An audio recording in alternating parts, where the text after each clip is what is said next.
오늘 주시는 하나님의 말씀은 고린도전서 15장 3절 말씀입니다. 내가 받은 것을 먼저 너희에게 전하였노니 이는 성경대로 그리스도께서 우리 죄를 위하여 죽으시고. 아멘. 오늘 본문 고린도전서 15장은 고린도 교회가 바울에게 제기한 각종 질문에 대한 목회적 답변을 보도하고 있는 내용인데요. 오늘 본문은 소위 부활장이라고 불리는 부분으로 사랑장으로 불리는 13장과 더불어 바울의 모든 서신서 내용 가운데서도 가장 아름답고 확신에 찬 내용으로 이루어져 있습니다. 특별히 오늘 본문 3절에는 사도 바울은 성도들이 세상에 나아가 믿지 않는 사람들에게 무엇을 먼저 전해줘야 하는가에 대해서 말해주고 있는데요. 오늘 본문 3절에 너희라는 단어가 있습니다. 너희란 단순히 고린도 교회 성도들만을 가리키는 것이 아닙니다.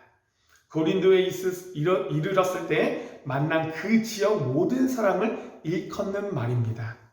따라서 오늘 본문 3절은 바울이 고린도에 처음 선교하러 갔을 때 그가 무엇을 고린도 사람들에게 전해 주었는가를 말하고 있는 것이지요. 사도 바울은 가장 먼저 자기가 받은 것을 전했다라고 말합니다. 즉 복음을 전했다라고 말하는 것이죠. 좀 더 구체적으로 말하면 예수님의 십자가와 부활을 전했다라는 것입니다.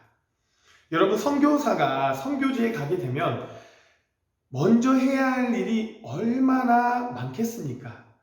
병원을 세우고 의료 선교를 해야 하고 학교 시설을 갖추고 교육 선교도 해야 합니다. 그 중에서도 가장 각광받는 일이 있다면 그것은 의료 선교일 것입니다. 실제 사도 바울도 가는 곳마다 많은 환자를 고쳤습니다. 그러나 바울은 다른 그 무엇보다도 먼저 예수님의 십자가와 부활을 전했던 것입니다. 십자가가 어떤 것입니까? 헬라인들에게는요, 그야말로 어리석은 것입니다. 또한 유대인에게는 거리끼는 것이었습니다. 그런데도 사도 바울이 최우선적으로 전한 것은 복음이었습니다. 왜 그랬을까요? 사도 바울은 의료 선교를 비롯한 복음 전도 외에 기타 사역의 한계를 알고 있었기 때문이지요. 그렇습니다.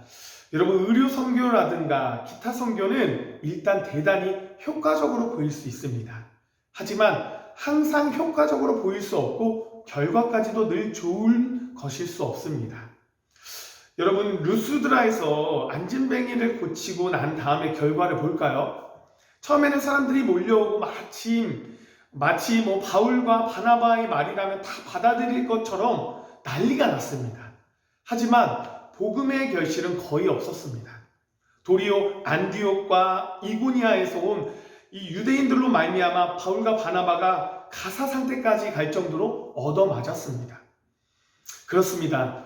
복음을 직접 전하는 방법을 피하고 다른 것을 먼저 줌으로써 사람들의 마음을 열게 하는 방법은 일단 매우 그럴듯해 보이지만 결국 분명한 한계를 드러내게 됩니다. 사랑하는 여러분, 아무리 좋은 것, 아무리 귀한 것, 신기한 것을 주어도 믿지 않는 사람은 믿지 않습니다. 받아들이지 않는 사람은 끝내 받아들이지 않는다라는 거예요. 사도 바울은 바로 이것을 깨달은 것입니다. 그래서 그가 무엇을 말했을까? 고린도후서 4장 3절에 보면요, 만일 우리 복음이 가리웠으면 망하는 자들에게 가리운 것이라, 이렇게 말합니다. 그렇습니다. 바로 이것입니다.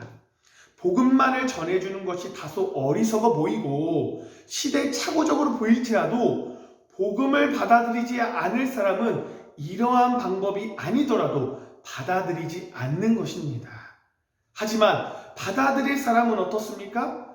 여러분, 선지자 요나를 한번 볼까요? 요나가 찾아간 니느웨를 한번 생각해 봅시다. 요나가 의료 선교를 했습니까? 교육 선교를 했습니까? 일체 그런 것들이 없었습니다. 오직 회개하지 않으면 망한다라고 말하며 돌아다녔어요. 그리고 이것은 비단 요나만의 메시지가 아닙니다. 예수님의 선구자로 온 이 세례 요한 역시 이와 같은 사역을 했습니다. 그런데 어떤 결과는 나왔을까요? 니느웨 백성들이 회개하는 역사를 이뤘습니다. 완악한 이스라엘 백성들이 회개하고 돌이키는 역사가 일어났습니다. 여러분, 이제 아셨나요? 바로 이것이 복음의 능력입니다. 복음만이 사람들을 변화시키는 것이지 신비한 능력이나 특별한 것이 사람을 변화시키는 것이 아니다라는 거예요.